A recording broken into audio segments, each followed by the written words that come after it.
اس کے صفحہ نمبر 29 پر لکھتے ہیں کہ ہر انسان چاہتا ہے کہ میں جو ہے میری اولاد جو ہے وہ نیک ہو.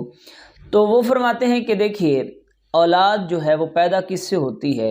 انسان کی پیدائش نطفہ سے ہوتی ہے، اور نطفہ کس سے بنتا ہے؟ انسان کی خوراک سے.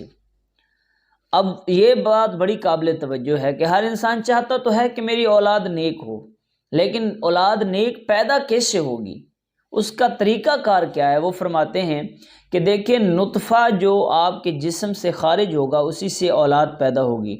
اگر آپ کے جسم کے اندر خوراک حلال کی ہوگی، آپ کے جسم کے اندر جو لقمہ منہ کے اندر جا رہا ہے وہ کسی کا حق سلب کر کے آپ نہیں کھا رہے، کسی پر ظلم کر کے کما کے نہیں کھا رہے، کسی سے رشوت لے کے نہیں، سود کا کاروبار کر کے نہیں کھا رہے، تو آپ کی اولاد لا محالہ اگر آپ کی خوراک پاک ہے، آپ کے جسم سے نکلنے والا نطفہ بھی پاک ہوگا اور آپ کی اولاد بھی نیک پیدا ہوگی.